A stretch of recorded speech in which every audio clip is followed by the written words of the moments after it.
이해합니다. 만삭에 가난한 여인이 이제 해산할 것을 찾지 못해서 길을 헤매고 있었습니다. 해산의 도움을 청할 것을 찾지 못한 여인은 이제 진통을 견디다 못하여 그만 어느 다리 밑에서 혼자 아이를 낳게 되었습니다. 매서운 바람이 몰아치는 겨울밤이었습니다. 산모에게는 아이를 덮어줄 것이 아무것도 없었습니다. 그래서 그 여자는 자신의 옷에서 솜을 모조리 뽑아 아기의 몸을 덮어주었습니다. 그리고 자신의 옷을 벗어 아기를 꼭 덮어주었습니다. 그리고 기진맥진한 그 자신은 길에 버려진 마대를 주어서 덮었습니다. 다음 날 아침이었습니다. 한 행인이 우연히 그들을 발견했습니다. 아기는 동성에 걸려 있었습니다. 여인은 아이를 안은 채 얼어 죽어 있었습니다. 마음씨 착한 그 행인은 그 아이를 데려다가 사랑으로 길렀습니다. 그 후로부터 10여 년이 이라는 세월이 흘러 어느 크리스마스 이브날 그 소녀는 자기를 낳아주신 어머니에 대해서 물어봤습니다. 그를 데려다 키운 양부모는 10여 년 전의 일을 사실대로 알려주었습니다. 그래서 그 소녀는 이제 어머니의 무덤을 가르쳐 달라고 하였습니다. 어머니의 무덤에 이른 소녀는 갑자기 옷을 하나씩 벗기 시작하였습니다. 소녀는 자기가 입고 있던 옷을 모두 벗어 어머니의 무덤을 덮었습니다. 그리고는 벌벌 떨면서 이렇게 말하면서 슬피 울었습니다. 어머니, 저 때문에 그때 얼마나 추웠습니까? 하고 슬피 울었다고 합니다. 어린 자녀를 살리기 위해 죽음을 부른 추위를 무릅쓰고 어린 자녀를 그렇게 살렸던 어머니의 사랑, 얼마나 숭고한 사랑입니까? 이와 같은 어머니의 그 크신 사랑보다 더 깊고 더 높은 사랑이 있습니다. 그것이 바로 우리 하나님의 사랑입니다. 우리들을 살리기 위해서 하나님의 귀한 아들을 세상에 보내셔서 십자가에서 죽게 하셨습니다. 이 같은 하나님의 놀라운 사랑이 이 성탄절에 바로 우리들이 외치할 복음이 되겠습니다. 성탄절은 말 그대로 거룩한 성스러운 탄생입니다. 누가 탄생하셨기에 그렇게 성스러운 탄생입니까? 그래서 왜 그날을 기념하고 있습니까? 그 성스러운 분이 우리가 잘 아는 예수 그리스도이십니다. 그 예수님이 아기 예수로 태어나셨습니다. 그날을 우리들은 성탄절로 기념하면서 이렇게 경배하고 찬양하고 있습니다. 이미 2000년 전에 일어났던 사건입니다. 2000년 전에 아기 예수로 태어난 그 예수님을 기념하면서 아울러 우리는 앞으로 재림하실 예수 그리스도를 기다리는 기대와 소망이 이 성탄절 앞에 우리가 생각하고 기억해야 할 것들입니다. 2000년 전에 태어나신 그 아기 예수님이 하나님의 아들임을 우리가 어떤 근거로 알 수 있는 것입니까? 이 물음에 대한 답변으로 이 아기 예수는 구약의 예언을 성취하신 분으로 오셨기 때문에 이분이야말로 하나님의 아들이시며 우리들의 구주이심을 분명하게 알 수 있는 것입니다. 창세기 3장 15절에 보면 여인의 후손과 뱀의 후손이 서로 투쟁할 것을 예언했습니다. 여인의 후손은 생명의 계열이 되겠습니다. 그 생명 대신 예수 그리스도와 뱀의 후손으로 지칭된 사탄이 대립을 합니다. 그렇지만 결국 생명이 사탄을 이길 것을 약속하셨습니다. 이 약속이 아기 예수님께서 탄생하실 때 어떻게 성취되고 있는가를 보시기 바랍니다. 예수님께서 성령의 약속대로 유다 민족 가운데 오셨을 때 유다 민족은 로마 황제인 가이사 아구스토의 통치 아래 있었습니다. 로마 황제가 유다를 통치할 때 헤롯을 유다의 왕으로 세워 다스렸습니다. 이 헤롯 왕은 구약 성경에서 언약에서 제외된 뱀의 후손으로 상징된 에서의 후손인 것입니다. 이 에서의 후손 이두메의 군주인 헤롯은 구약 성경에 사탄의 상징으로 등장한 아말렉과 같은 종족이 되겠습니다. 심지어 에스더에서 등장한 하만 역시 같은 종족인 것입니다. 하나같이 이들은 뱀의 후손 내지는 사탄의 상징으로 등장하고 있습니다. 이런 뱀의 후손이 유다를 일시 통치하고 있을 때 여인의 후인이시며 생명 되신 예수님께서 구약 성경의 약속에 따라 출생하게 되었던 것입니다. 그런데 구약 성경에서는 그 하나님의 아들이신 예수님이 유다 베들레헴에서 태어나실 것을 예언하였습니다. 그래서 예수님께서는 베들레헴에서 출생하는 것이 바로 하나님의 뜻이었고 섭리였습니다. 이 같은 하나님의 뜻과 섭리가 아기 예수 그리스도의 탄생으로 말미암아 성취되었음을 알게 하시렸고 베들레헴에서 출생하게 하신 것입니다. 베들레헴에서 출생하도록 하기 위해서 당시에 출생지에서 호적을 해야 한다는 호적령을 내리게 되는 것입니다. 그래서 모든 사람들은 그때 고향으로 돌아가 호적을 하게 되었습니다. 이것이 바로 누가복음 2장 1절에 말씀한 내용이 되겠습니다. 아기 예수님이 출생한 장소로 통하여서 이 예수님이야말로 구약의 예언을 성취한 하나님의 아들이라고 우리에게 소개되고 있는 것입니다. 그런데 당시 얼마나 많은 사람들이 깨닫지를 못했습니까? 또한 지금 이들은 얼마나 장차 오실 예수님을 믿지 못하고 깨닫지 못하고 있는 것입니까? 누가복음 21장 34절에 이런 말씀이 있습니다. 너희는 스스로 조심하라. 그렇지 않으면 방탕함과 술 취함과 생활의 염려로 마음이 둔하여지고 뜻밖의 그날이 덫과 같이 너희에게 임하리라 했습니다. 천사가 목자들에게 전한 기쁜 소식이 바로 예수님의 탄생입니다. 목자들에게는 정말 믿을 수 없는 광경이 벌어졌습니다. 실제로 천사들이 목자들에게 나타났습니다. 천사가 양치는 목자들에게 아기 예수님의 탄생을 증거하고 있습니다. 증거라는 것은 좋은 소식입니다. 누가복음 2장 10절에 보면 천사가 이르되 무서워 말라. 보라 내가 온 백성에게 미칠 큰 기쁨의 좋은 소식을 너희에게 전하노라고 했습니다. 그 좋은 소식이 바로 아기 예수님이 탄생하는 것입니다. 그 아기 예수님의 탄생은 지극히 높은 곳에서는 하나님께 영광이요 땅에서는 기뻐하심을 입은 사람들 중에 평화라고 하십니다. 아기 예수님은 하나님의 좋은 소식을 가지고 오셨습니다. 죄를 범하여 하나님의 저주를 받고 있는 우리 모두에게 구원의 빛으로 오신 예수 그리스도야말로 좋은 소식인 것입니다. 그분이 이 땅에 오신 것 자체는 하나님의 영광을 드러내시기 위해서 오셨습니다. 하나님의 영광이 이렇게 예수님으로 말미암아 나타나셨던 것입니다. 하나님의 영광에 이르기 위해서는 오직 예수님 뿐이십니다. 요한복음 14장 3절에 보면 하나님은 아들로 인하여 영광을 받으신다고 말씀하고 있습니다. 예수님을 통한 하나님의 영광이 이 땅에 임하는 순간이 바로 예수님의 탄생인 것입니다. 그 예수님을 맞이하고 믿고 맞이하는 사람들에게는 반드시 하나님의 평화가 임하는 것입니다. 이 평화는 하나님과 우리 사이를 연결시켜주는 화목을 의미하고 있습니다.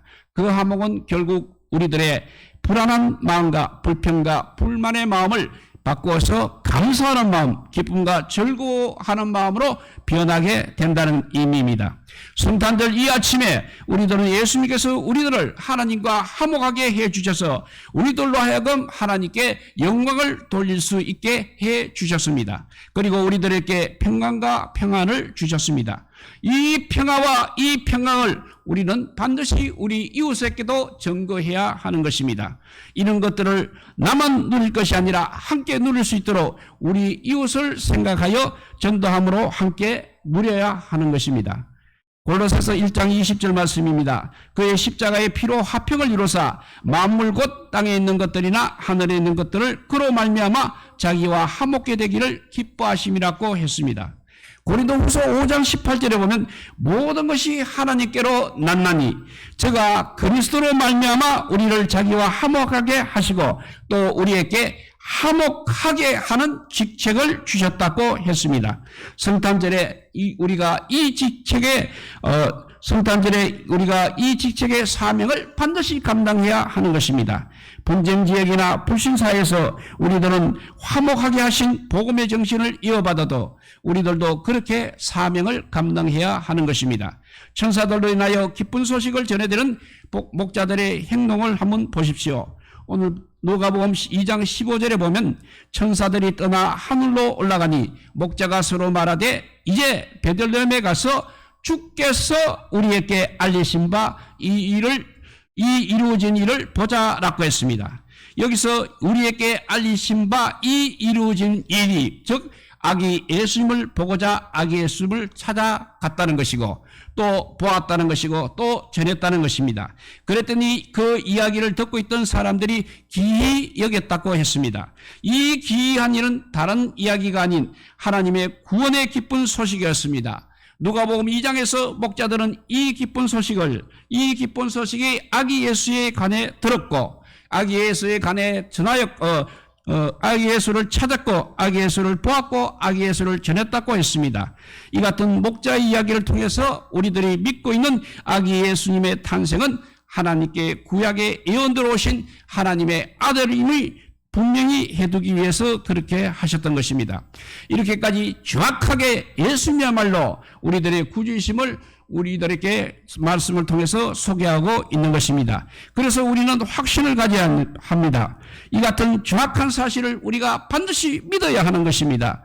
우리들도 그 성경을 통해서 예수님이 관해서 들었고 직접 구원을 체험한 사람들입니다. 이제 우리들은 반드시 고해야 합니다. 반드시 전해야 하는 것입니다. 전도의 사명은 바로 우리의 구원의 체험에서 나오는 것입니다. 구원의 은혜를 체험한 우리들만이 전도를 하게 되는 것입니다. 이것을 성경은 말씀하고 있습니다. 나도 전도할 수 있는 구원의 은혜와 감격을 체험하고 살아가고 있는 것입니까? 이 사실을 오늘 성탄절 아침에 우리들이 반드시 다짐하고 체험해야 할 내용들인 것입니다. 그리고 하나님께 영광을 돌리고 찬송하며 돌아가니라고 20절에 말씀하고 있습니다. 아기 예수를 이제 목자들이 친히 목격하고 있습니다. 그들은 하나님께 영광을 돌리고 찬송을 했습니다. 이것은 오늘 우리들로 하여금 복음을 간직한 자들에게 나오는 자연스러운 반응이 어떻게 해야 함을 알려주고 있는 말씀입니다. 그것은 바로 우리들에게 하나님의 은혜의 영광 때문에 하나님께 찬양을 돌려야 하는 것입니다. 이것이 바로 우리 신앙인들의 사명인 것입니다. 오늘날 왜 각국의 각처에서 문제가 발생하고 있습니까? 교회이든 가정이든 왜 분쟁과 아픔이 있는 것입니까? 그것은 내가 영광 받으려고 할 때 생기는 병폐들입니다. 세상 사람들은 언제나 자신이 최고라고 생각하고 있습니다. 자기 아니면 안 된다고 말하고 있습니다. 그러나 우리 신앙인들은 내가 아니요 하나님이신 것입니다. 나보다 상대를 더 생각하며 아끼는 삶을 살아야 합니다. 그리고 언제나 우리는 희생을 감당하는 사람들입니다. 손해를 볼지라도 하나님의 영광을 위해서는 그 손해마저 기쁜 마음으로 감당해야 하는 것입니다. 어린 자녀들이 공부를 잘하고 성공하면 그것이 바로 부모님께 영광이 되는 것입니다. 그러나 거꾸로 자녀가 문제만 일으키고 사고만 내고 다닐 때 부모에게는 모욕거리가 되는 것입니다. 마찬가지로 우리가 신앙생활을 열심히 하고 하나님의 기뻐하신 뜻대로 순종하고 살아갈 때 우리 하나님께 영광이 될 것입니다. 말로만 하나님께 영광을 돌립니다 라고 말한다고 해서 하나님께 영광이 되는 것이 아니라는 것입니다. 우리는 먼저 입으로 시인은 해야 합니다. 그러나 성경에서 먼저 시인하라고 한 것은 먼저 하나님을 마음속으로 인정부터 하라는 것입니다. 하나님을 인정하는 그 마음이 진실인지는 뒤따라오는 그 사람의 행동이 진실하느냐 따라 판단할 수 있는 것입니다. 이렇게 우리의 진실한 삶을 통해서 하나님께 영광을 돌리고 찬양을 돌리는 것입니다. 누가복음 1장 46절에 보면 마리아가 영원히 주를 찬양하며 라고 했습니다. 누가복음 18장 43절에서는 앞을 보지 못하는 사람들이 예수님께서 고쳐주셨을 때 하나님께 영광을 돌리며 예수를 쫓으니 백성이 다 이를 보고 하나님을 찬양하였다고 했습니다. 고침을 받은 당사자뿐만 아니라 그 고침을 받은 은총을 보고도 목격한 사람들이 하나님께 영광을 돌렸다는 이야기입니다. 다른 사람들이 나를 생각할 때마다 그가 하나님께 감사하고 찬양을 한다면 얼마나 좋은 일입니까? 그러나 나로 인하여 거꾸로 다른 사람들이 상처를 받게 된다면 그들이 하나님께 어떻게 영광을 돌리고 감사할 수 있겠습니까? 도리어 원망과 분을 쏟을 것입니다. 그 통곡이 하나님께 기도로 상달될 것입니다. 하나님께서 분명히 판단하실 것입니다.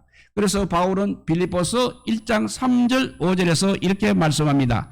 내가 너를 생각할 때마다 나의 하나님께 감사하며 간구할 때마다 너희 무리를 인하여 기쁨으로 항상 간구함은 첫날부터 이제까지 복음에서 너희가 교제함을 인함이라고 했습니다. 하나님께서는 우리들에게 분명히 말씀하셨습니다. 로마서 15장 11절 모든 열방들아 주를 찬양하며 모든 백성들아 저를 찬송하라고 했습니다.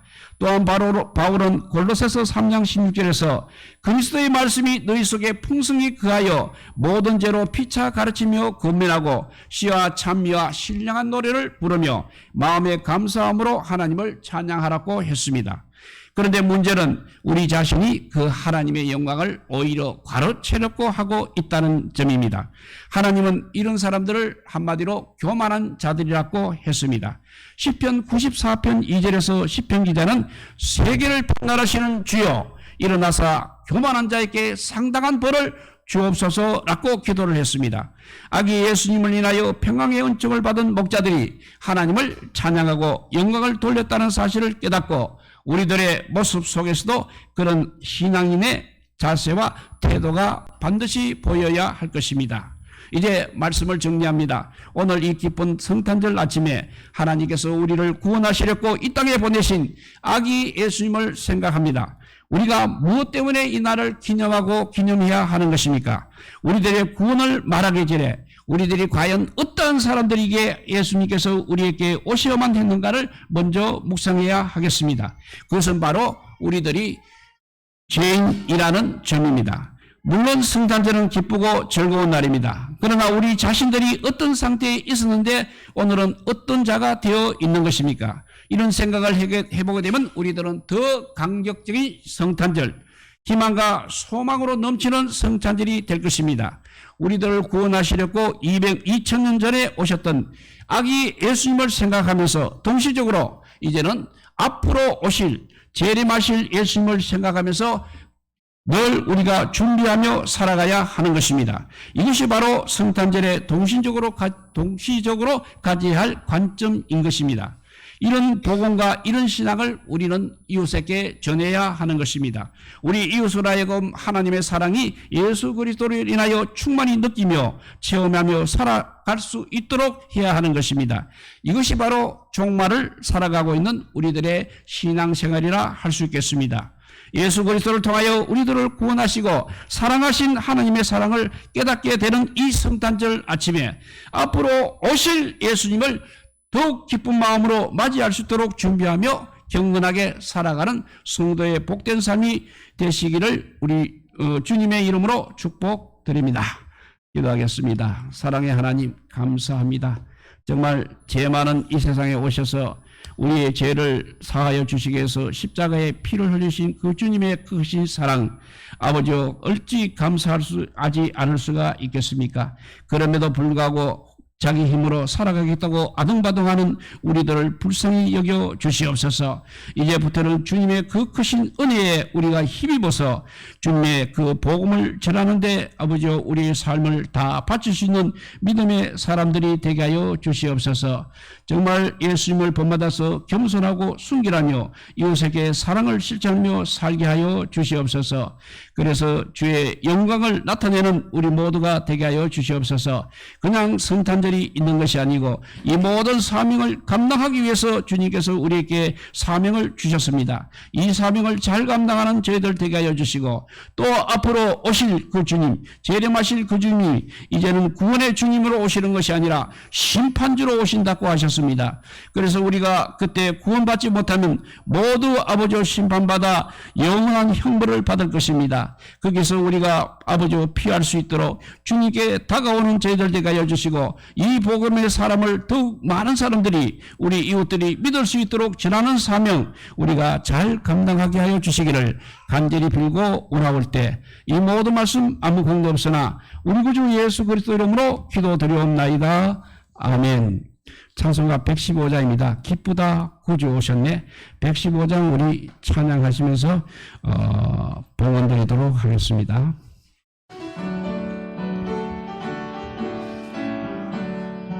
기쁘다 전부 다 구주 오셨네. 만백성 맞아라. 온 교회여 다 일어나. 찬양하여라. 다 찬양하여라. 다 찬양하여라. 구세주 탄생했으니 다 찬양하여라. 이 세상에 만물들아 다 화답하여라. 다 화답하여라. 다 화답하여라. 온 세상 죄를 사하려 주 예수 오셨네. 죄것을 구원하시고 다 구원하시네. 다 구원하시네. 다 구원하시네. 은혜와 진리 되신 주 다 주관하시는 만국 백성 구주 앞에 경배하여라. 다 경배하여라. 다 경배하여라.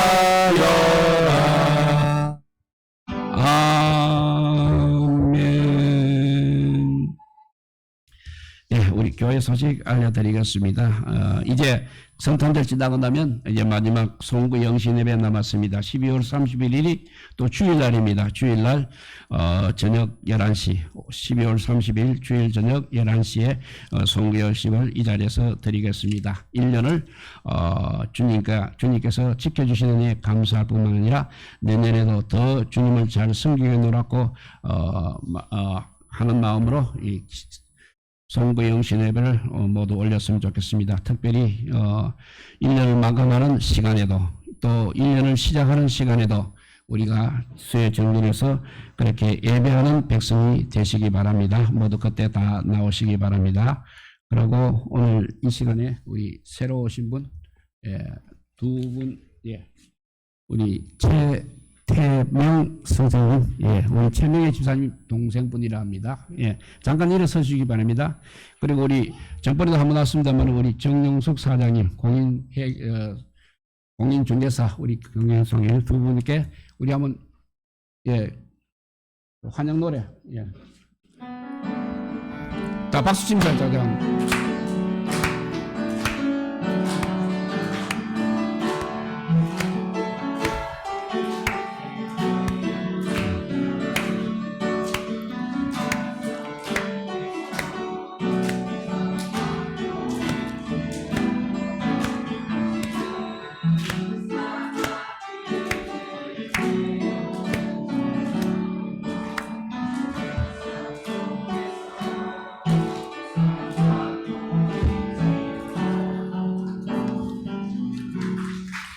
감사합니다. 수고하십니다.